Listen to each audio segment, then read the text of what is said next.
Hello SSC শিক্ষার্থী বন্ধুরা, I hope all are doing well and pretty fine by the grace of almighty. So আজকেও আমরা completing sentence practice করব, আর এটা হচ্ছে ময়মনসিংহ বোর্ড 2020 সালের প্রশ্নটি। ওকে, সো আমি যেই উত্তরগুলো লিখবো সেগুলো প্রায় কাছাকাছি আমি বাংলাগুলোকে করে দিয়েছি, এগুলোর দিকেও তুমি একটু খেয়াল করবে। আর এগুলো উত্তর লিখতে গেলে কোথায় কিভাবে কোন গ্রামারটা ব্যবহার হলো সেটা তো আমি বলবোই। তো চলো, without dealing any time, let's get started. আমি একটু পড়ে নিই এখানে কি বললো। ইট ম্যাটার্স লিটল, এটা তেমন গুরুত্ব বহন করে না। লিটল কিন্তু না বোধক শব্দ, তো তাই না? যে ইট ম্যাটার্স লিটল, এটা তেমন কোনো গুরুত্ব বহন করে না টু মি, আমার কাছে, ওয়েদার। আর আমরা জানি ওয়েদার একটা সম্পূরক কানেক্টর, ওয়েদারের সাথে কিন্তু অর বসে, ওয়েদার অর, তাই তো? যে আমি এখানে আমি কি লিখে রাখছি, প্রতিযোগিতায় জেতা বা না জেতা, যে আমি প্রতিযোগিতায় জিতি বা না জিতি এটা আমার কাছে তেমন কোনো ম্যাটার করে না। হ্যাঁ, ওয়েদার আই উইন দা, তুমি ম্যাচ দিতে পারো, কম্পিটিশন না দিতে চাইলে চাইলে তুমি কম্পিটিশন দিতে, কম্পিটিশন, ওকে, অর নট। ওকে, যে এই অরটা কিন্তু তোমাকে দিতেই হবে, অর নট।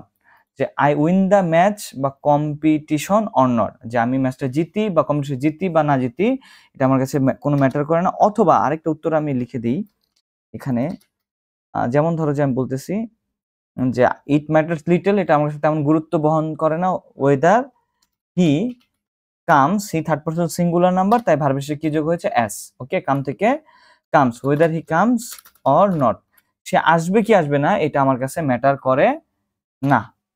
ওকে, সো এটা হতে পারে যে হি কামস অর নট। এবার কি বললো, হি প্রিটেন্ডেড, সে এমন ভান করেছিল যেন সে সবকিছু জানে।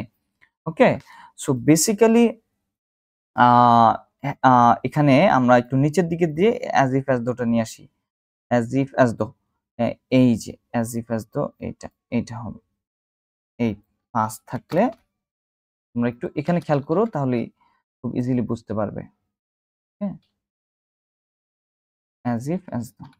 ওকে, এখানে কি বললো, অ্যাজ ইফ অ্যাজ দোর প্রথম অংশ যদি পাস্ট হয়, মানে পাস্ট ইনডিফিনিট হয়, পাস্ট ইনডিফিনিট হয়, ওই পাশে হবে পাস্ট পারফেক্ট, মানে হ্যাড প্লাস V3 দিয়ে বাক্য সাজাতে হবে আমাকে। ওকে, প্রথম অংশ দেখো প্রিটেন্ডেড, এটা হচ্ছে ভার্বের 2 নম্বর ফর্ম, ইডি।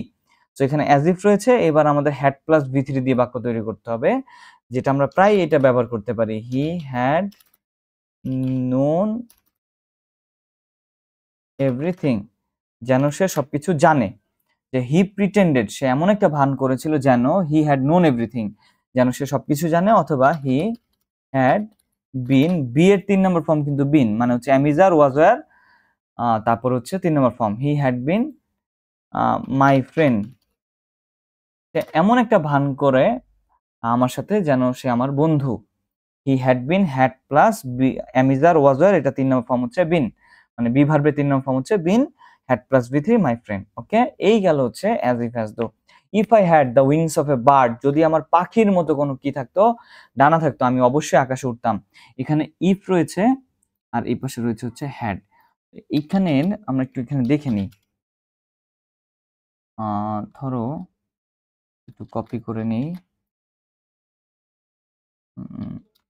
হ্যাভ অথবা হ্যাজ। ওকে, এটা V2 হচ্ছে হ্যাজ, এই সরি হ্যাড, আর V3 হচ্ছে হ্যাড। ওকে, হ্যাভ বা হ্যাজ এর এটা হচ্ছে present, past, past participle form. Okay, এই তিনটা। এবার তুমি একটু খেয়াল করো, এখানে কি বললো, ইফ যদি আই হ্যাড, যদি আমার থাকতো, দা আর অফের মাঝখানে নাউন বসে, মানে উইংস মানে হচ্ছে পাখা, এটা একটা ডিটারমাইনার বা আর্টিকেল, উইংস একটা নাউন, অফ একটা প্রিপজিশন, এ বার্ড, এখানে আর কোনো ভার্ব আছে নাই, তার মানে এই হ্যাডটা ভার্বের কয় নম্বর ফর্ম, এই হ্যাডটা হচ্ছে ভার্বের 2 নম্বর ফর্ম, মানে হচ্ছে V2, এটা হচ্ছে ভার্বের 2 নম্বর ফর্ম। ওকে, তো এবার এখানে ইফ রয়েছে আর এখানে হ্যাড রয়েছে, তার মানে ভার্বের 2 নম্বর ফর্ম। তো আমরা ইফের 2 নম্বর শর্তটা একটু দেখে আসি এখানে। এই হচ্ছে ইফের 2 নম্বর শর্ত। ওকে, এটা আমি একটু তাহলে এখানে দিয়ে দিই আর এটাকে মুছে দিই। ওকে, এই ইফের 2 নম্বর শর্তটা কি বললো, যে ইফ প্লাস ভার্বের 2 নম্বর ফর্ম যদি থাকে, আমাদের সাবজেক্ট প্লাস উড অথবা কুড আর ভার্বের এক নম্বর ফর্ম দিয়ে একটা বাক্য তৈরি করতে হবে, তাই তো?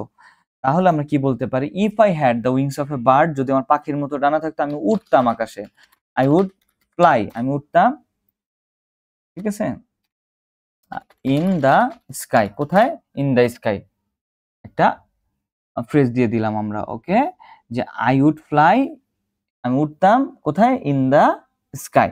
ওকে, এই হচ্ছে কথা। টেক ইউর আমব্রেলা, তোমার ছাতা নাও, না হলে, না হলে তুমি কি হবে, লিস্টের বাংলা হচ্ছে না হলে। আর খেয়াল রাখতে হবে লেস্টের সাথে কিন্তু শুড বা মাইটের সম্পর্ক। ওকে, লেস্ট সমান সমান শুড অথবা মাইট প্লাস ভার্বের 1 নাম্বার ফর্ম। ওকে, এই হচ্ছে লেস্টের সূত্র, যে টেক ইউর আমব্রেলা, তোমার ছাতাটা নাও, না হলে তুমি ভিজে যাবে। না হলে তুমি, তুমি বললে কি হবে, ইউ। হ্যাঁ, এই যে টেক ইউর আমব্রেলা, তুমি যেন কাউকে বলছো যে তুমি তোমার ছাতাটা নাও, মানে এখানে কোনো সাবজেক্ট না থাকলে এরকম তুমি এখানে ব্যবহার করবে হচ্ছে ইউ। ইউ, আমি শুড নিয়ে নিলাম, ইউ শুড। আর ভিজে যাওয়ার ভার্ব হচ্ছে গেট ওয়েট। ওকে, গেট ওয়েট কি যাওয়া, ভিজে যাওয়া। যে টেক ইউর আমব্রেলা লেস্ট, তোমার ছাতাটা নাও, না হলে তুমি ভিজে যাবে। এবার কি বললো, hardly had he started to for school, সে স্কুলের উদ্দেশ্যে রওনা করতে না করতেই। আর আমরা জানি কি বলতো, এখানে হার্ডলি হ্যাডটা কি আছে, আছে হার্ডলি হ্যাড। আর হার্ডলি হ্যাডের বাংলা হচ্ছে হতে না, এই যে হার্ডলি হ্যাডের বাংলা হচ্ছে হতে না হতেই, যেতে না যেতে, করতে না করতেই, এরকম। ওকে, তো আমরা এখানে নিয়ে নিলাম হার্ডলি হ্যাড। আমাদের হার্ডলি হ্যাডটা দরকার আপাতত, আমরা হার্ডলি হ্যাড নিই। হার্ডলি হ্যাডের পরে একটা হুইন বসাতে হবে। ওকে,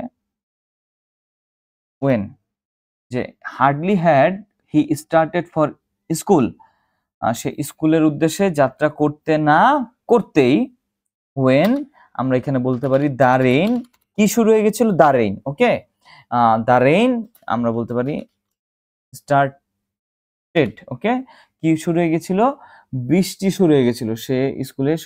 অথবা তুমি বলতে পারো ইট, এভাবে সাজতে পারো, স্টার্টেড রেইনিং, বৃষ্টি শুরু হয়ে গেছিল, যে যেভাবে লেখে, অনেকে এভাবেই লেখে ম্যাক্সিমাম সময়, আবার অনেকে এভাবে লেখে, বোথ আর কারেক্ট। ওকে, তো সবচেয়ে বড় বিষয় হচ্ছে হার্ডলি হ্যাডের পর একটা ওয়েন দেবে তোমরা, আর ভার্বের 2 নাম্বার ফর্ম দিয়ে বাক্য তৈরি করবে, তাহলে এটা হয়ে যাবে। ওকে, সো এই ছিল বেসিক্যালি ময়মনসিংহ বোর্ড 2020 সালের প্রশ্নটি।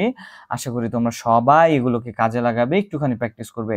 তো সবাই ভালো থাকো, সুস্থ থাকো, God bless all of you.